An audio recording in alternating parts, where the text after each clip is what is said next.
ऊपर सिस्टम बनाया। मैं क्या पता नहीं केड़ी चीज़ पीपा जिहा रखिया केड़ी चीज़। दिन कहन लगे पीपा नहीं है, तुसीं कूलर पक्खा लाओ करके ठंडी हवा नीचे कमरे च कमरा लग भी ठंडा आ जाएगा। और जी मसाला सारा हो गया जी ग्रैंड है, कुट लिया तड़का। चेहरा क्या देखते हो। अस्सलाम वालेकुम प्यारे बहन भाइयों, की हाल चाल तुहाडा? अल्लाह ताला खुश रखिए, बाल रखिए, परेशानी को महफूज रखिए। और जी मैं बना लगी हाँ जी आज चनिया की दाल और साबुत मसर। मैं क्या कर लेते जी साफ ही होंगे, बस इन्हों भी कोई रोड वगैरह ना हो। मेरी बिल्कुल दाल भी साफ होंगी है, यही भी एक नज़र मार ली मेरा तसली हो जाती, कोई चीज़ नहीं है। सब्जी तो वैसे भी गर्मी है, और तुहानू पता वैसे घट पकाई दी समझ भी नहीं आती कि बंदा बनाए।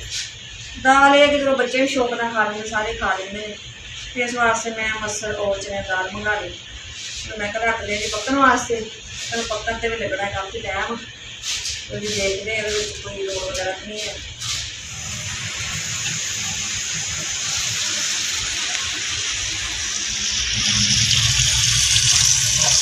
और जी दाल साफ कर ली सी, और मैं क्या हम धो लवा, और पानी पकदा पिया है दाल का। और पानी की दाल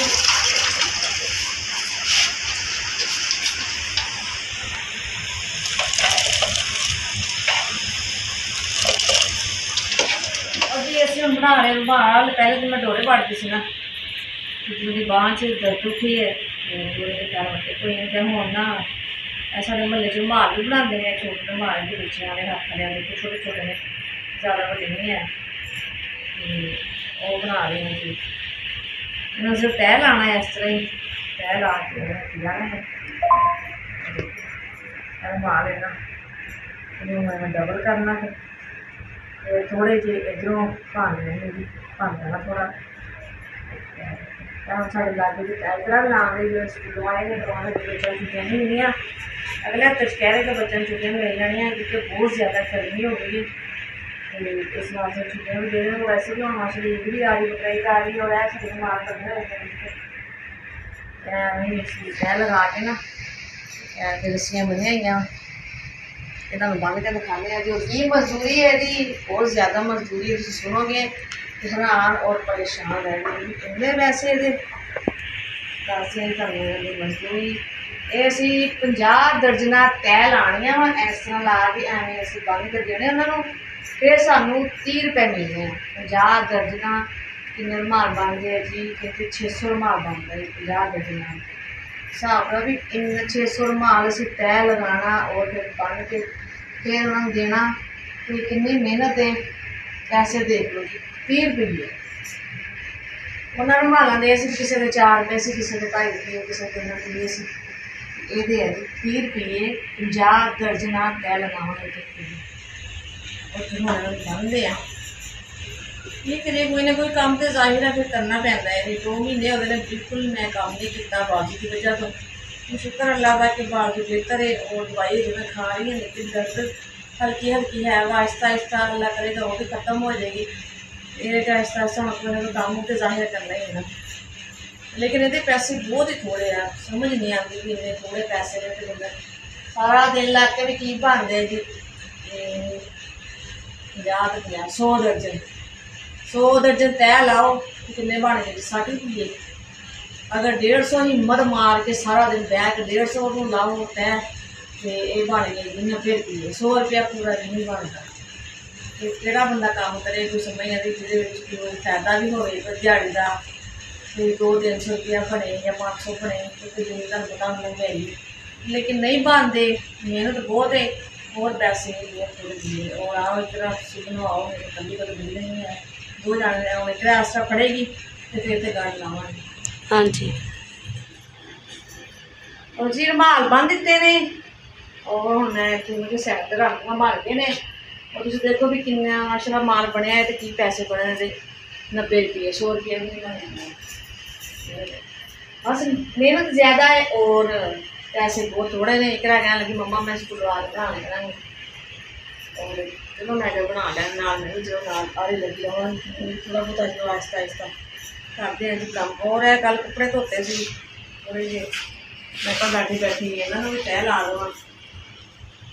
ਤਹਿ ਲਾ ਕੇ ਫਿਰ ਕਰਦੇ ਜਿਹੜਾ ਹੋਰ ਕੰਮ ਹੈ ਵਾ। और जो मैं बना रही मसाला है जी सब्ज़ मिर्चा और लसन। मैं क्या पावा जी दाल दे विच, दाल पकदी पई है और बाद च लावांगे जी तड़का लसन का। थोड़ा लसन पहले पावांगे फिर तड़का ला लांगे। पहले हमें बनाने से मैं मसाला भुन के, अज मसाला नहीं भुनिया। अज मैं कहा जी लसन के तड़के दाल बनाने मज़ेदार लगती है। और मकान छुट्टिया है ना सारा, इस वजह तो उच्ची उच्ची बोलना पैंदा है और आवाज़ बहुत मेरी ना स्लो आती है क्योंकि शोर शराबा बहुत आता है, पक्खा चलता है, वही आवाज़ आती है और जोर जोर भी बोलना पैंदा है। और देखो जी 30 फुट के मकान बनया है, इन्नी जगह है कि यह कमरा है, यह साडा सेन, यो किचन है, इन्नी की जगह है देख लो। यदा किराया जी किराया जी कहना 7,000 रुपये इन्ने के मकान में। क्योंकि हम जितने भी अगे मकान देखते पे 10,000 8,000 7,000 थले मकान नहीं है किराए पर। जोड़ा ये बिल्कुल कच्चा और हालत खराब होएगी वह होएगा 6,000 रुपया। 5,000 हम किसी मकान का किराया नहीं है। तो पिछे रह आए रह आए तुम मकान देखे जो है है भी छोटा जिन्ना है। तो यह जरा भी साफ सुथरा है और यदा किराया भी 7,000 उन्होंने घट नहीं किया। तो बाद लेना पाया है मजबूरियां कहते मजबूरी का ना शुक्रिया है जी, लेकिन बहुत औखा है गरीब बंदे वास्ते 7,000 जो है ना किराया देना बहुत औखा है। बस अल्लाह पाक यदि कोई बेहतरी करे, अल्लाह पाक कितने न कोई मौजा करते साढ़े वास्ते, तो इन्ने कि भावें अपना घर बन जाए जी। बाकी अल्लाह पाक बेहतर जानता है जी। और मैं कुट लवा जी मसाला। और जी मसाला सारा हो गया जी ग्रैंड है, कुट लिया मैं। बिस्मिल्लाह रहमान रहीम। मसाला भी नाल नाल पक जाएगा।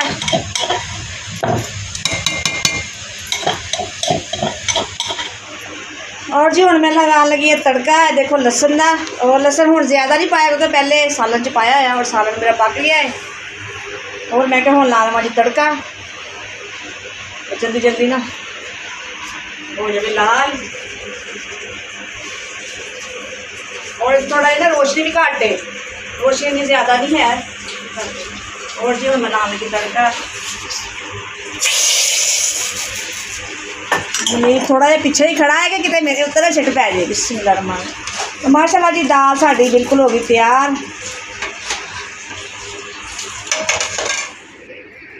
और जी मैं आ गई हूँ छत पे। मैं क्या अपने छत बगाने जिते अस जाल पाइया डालने रात सोने तो गर्मी के नीचे तो सुता नहीं जाता।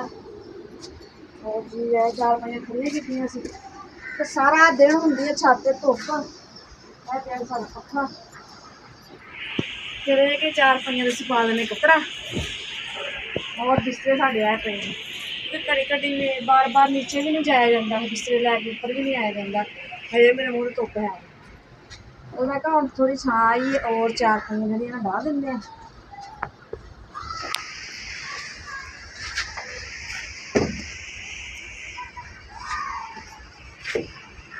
एक ऊपर रसोई का रात में आके पानी सेल च इतने मार देता छत से। छत थोड़ी ठंडी हो जाती, फिर एक पक्खे की हवा ठंडी आती। और यह कि वैसे हवा लगती, हवा चलती है ऊपर छत लगती है। पर यह कि अस कभी पौड़ियाँ उपर चढ़े उतरे नहीं है। साढ़े वास्ते थोड़ा जहा टेंशन और मसला है कि असं छत पर आने ना बच्चे भी थक जाते हैं और असी अजे असी आदि नहीं होए छत पर आने ना, क्योंकि असी रहने वाले नीचे नीचे। और हूँ सानू आना पैंदा जी छत पे।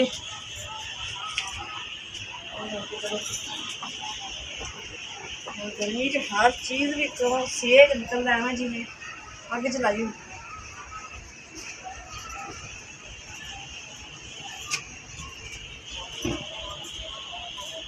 रात में कि हवा चल पैंदी है और बिल्कुल माशाल्लाह उपर ना सुकून होंदा है। इत्थे ना छोटे छोटे मकान भी ज़्यादा बड़े नहीं, साढ़ा छोटा जिहा मकान है नाल बाजी का इधर एक 4 दीवारी पड़ते हुए ना जिवें मर्जी बंदा छत पे सो सकता है। सारे मसाए वगैरह भी जोड़े ना साढ़े अपनी छत पे सौंदे भी, थल्ले सारे मकान के एवें ही बने ने, एवें लैंटर पे हुए छत्ते इस वजह तो नीचे जगह नहीं है। तो रात में भी सारे उपर आ जाते हैं, उपर आके सौंदे। जिन्होंने जगह खुली होएगी सेल खुला हो चलो नीचे सो जाते जिन्होंने वास्ते फिर एवं छोटे छोटे घर ने उन्होंने वास्ते होंगी जी तंगी। तो शुक्र है अल्लाह का जी, शुक्र ही करना चाहिए इंसान को। तो हवा चलन लग गई है माशाल्लाह। और जी असि आई दी है यो सी कर पई इंशाल्लाह फिर मैंने अच्छे ब्लॉग लैके और जी है सिस्टम बनाया है कि कूलर पक्का तुम पका के चलाओ इधर मुँह करके और ठंडी हवा नीचे कमरे च जाएगी ऊपर सिस्टम बनाया। मैं आ गया पता नहीं केड़ी चीज़ पीपा जहा रखे केड़ी चीज़ दिन कह लगे पीपा नहीं है तुम कूलर पक्खा लाओ मुँह करके हम ठंडी हवा नीचे कमरे कमरा लग बिल्कुल ठंडा आ जाएगा सिस्टम है बनाया। जिसका तो होएगा कूलर पक्खा वो तो ला देंगे नहीं होगा वो फिर चला फिर जाएगा छत वाले चलाएगा। तो इंशाल्लाह जी फिर मिलेंगे अगले ब्लॉग। अल्लाह हाफिज़ जी। पाकिस्तान जिंदाबाद।